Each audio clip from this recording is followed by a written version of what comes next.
নমস্কার বন্ধুরা, আমি বৃষ্টি। গল্প বৃষ্টির আড্ডার একটি নতুন অডিও স্টোরিতে সকলকে আবারও স্বাগত জানাচ্ছি। আশা করছি আমার শ্রোতা বন্ধুগণ ভীষণ ভালো আছে, আর তোমাদের ভালোবাসা এবং আশীর্বাদে আমরাও বেশ ভালোই রয়েছি।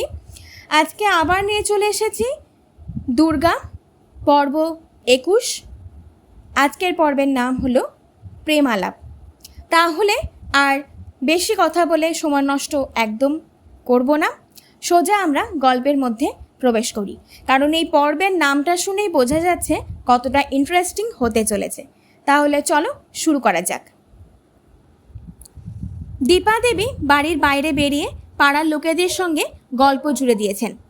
কি আর বলবো বৌদি, আমার কপালটা আসলেই খারাপ।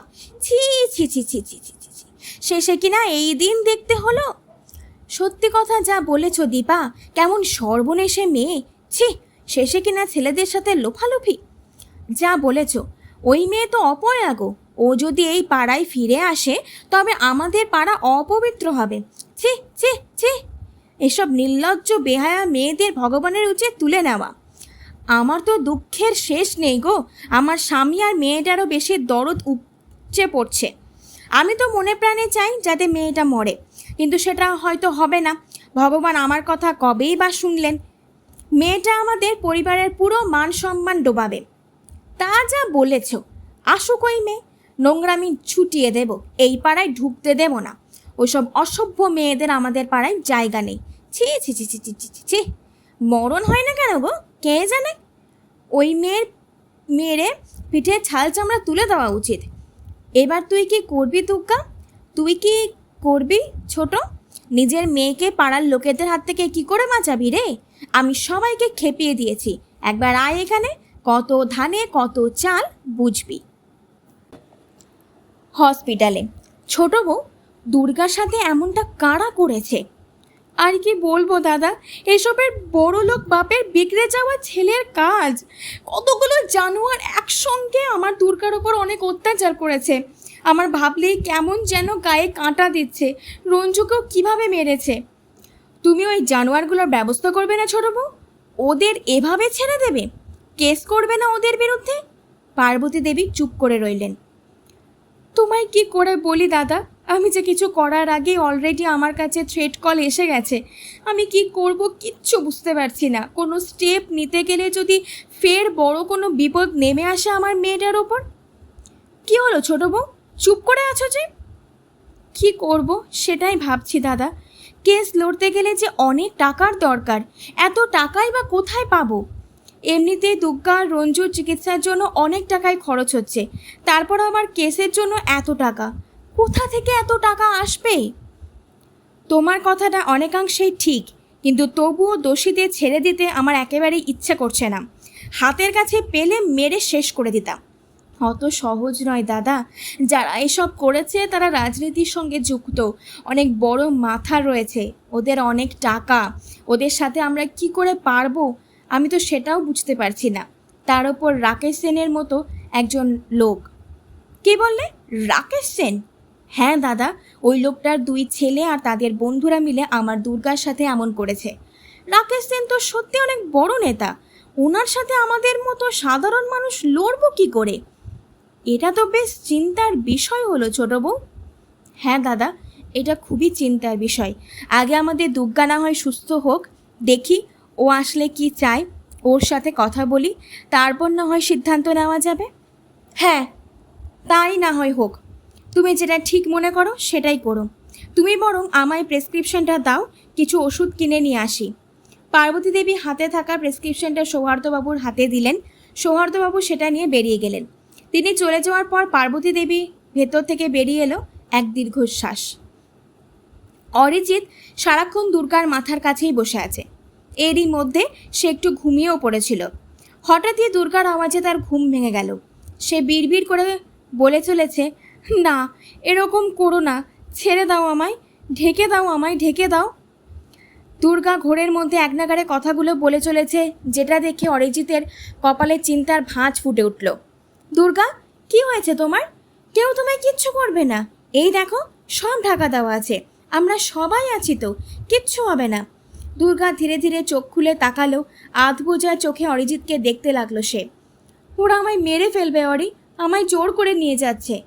না, কেউ তোমায় মারবে না, কেউ কোথাও তোমায় নিয়েও যাবে না, আমরা আছি তো এখানে, কে নিয়ে যাবে তোমায়? কিচ্ছু হবে না, তুমি একটু শান্ত হও। অরিজিৎ কেবিনের বাইরে রোহিতকে দেখতে পেয়েই তার কাছে ছুটে এলো। এই রোহিত, একবার ডক্টরকে ডাকো তো। কেন গো, কি হলো আবার? দুর্গার আবার কিছু হলো নাকি? আরে না না, ওর সেন্স ফিরছে, তুমি একবার ডাকো। সেন্স ফিরছে? আচ্ছা আমি যাচ্ছি, এক্ষুনি যাচ্ছি। রোহিত ছুটলো ডাক্তারকে ডাকতে। অরিজিৎ পুনরায় এসে আবার দুর্গার পাশে বসলো। কিছুক্ষণের মধ্যে ডাক্তারকে নিয়ে হাজির হলো রোহিত। আসলেও খুব ভয় পেয়ে গেছে, তবে আস্তে আস্তে ভয়টা কেটে যাবে, চিন্তার কিছু নেই, ডাক্তার বলল। ডাক্তার দুর্গাকে একটা ইঞ্জেকশন দিয়ে বেরিয়ে গেলেন কেবিন থেকে।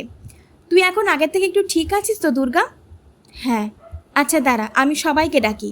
অরিজিৎ দুর্গার হাতে একটা চুমু দিয়ে দিল। তোমার খুব কষ্ট হচ্ছে তাই না দুর্গা? দুর্গা কিছু বলল না, শুধু চোখের কোণ দিয়ে জল গড়িয়ে পড়ল। আচ্ছা, তোমায় কথা বলতে হবে না, চুপ করে শুয়ে থাকো। আমার সাথে কেন এমন হলো অরি? আমি কি দোষ করেছিলাম? ভগবান কেন আমায় তুলে নিলেন না? এসব কথা কেন বলছো দুর্গা? এরকম বলো না।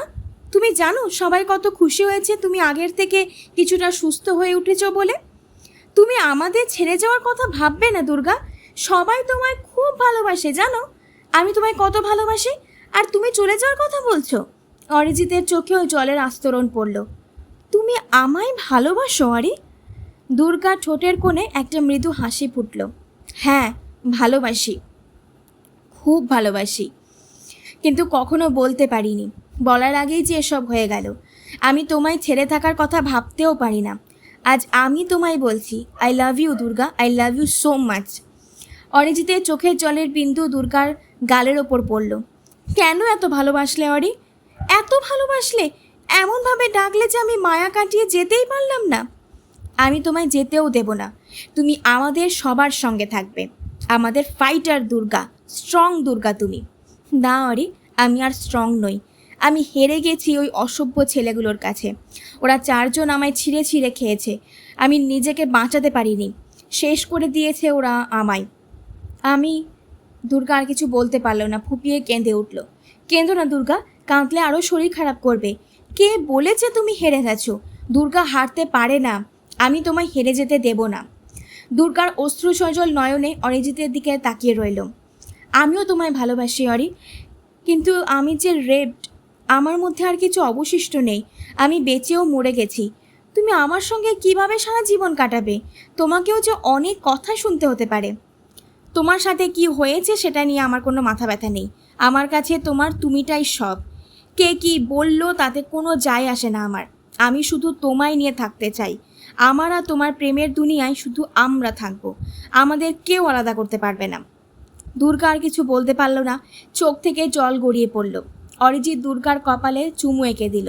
দুর্গা সেই চুম্বনের স্পর্শ অনুভব করলো চোখ বন্ধ করে। দুর্গার মুখে হাসি ফুটে উঠল। প্রিয়তমার মুখে হাসি দেখে অরিজিতের মুখেও হাসি ফুটে উঠল। আজকের মতো এই পর্বটা এখানেই সমাপ্ত হয়ে গেল। খুব শিগগিরই নতুন পর্ব নিয়ে আবারও হাজির হয়ে যাব। আর এই পর্বটা আশা করছি আমার শ্রোতা বন্ধুদেরকে ভীষণ ভালো লাগবে। ভালো লাগলে অবশ্যই লাইক, কমেন্ট, শেয়ার এবং সাবস্ক্রাইব করতে কিন্তু একদম ভুলো না। নোটিফিকেশান বেলটা অন করে দিও। আর টক ঝাল মিষ্টি কাপল, এটা হচ্ছে আমার নতুন চ্যানেল, সেখানেও অনেক mini vlog, long vlog post হয়ে গেছে। আরও ভবিষ্যতে আরও নতুন নতুন ভিডিও আসবে, আশা করছি সেখানকার ভিডিও তোমাদের খুব ভালো লাগবে। অবশ্যই সাবস্ক্রাইব করো, ভিডিওগুলো ভালো লাগলে লাইক, কমেন্ট, শেয়ার করে দিও। আজকের মতো বিদায় নিচ্ছি, খুব শিগগিরই নতুন গল্প নিয়ে আসবো, আর ওই চ্যানেলেও নতুন ভ্লগ নিয়ে আসবো। ভালো থেকো, সুস্থ থেকো, আর এইভাবে সাপোর্ট করে যেও। বাই।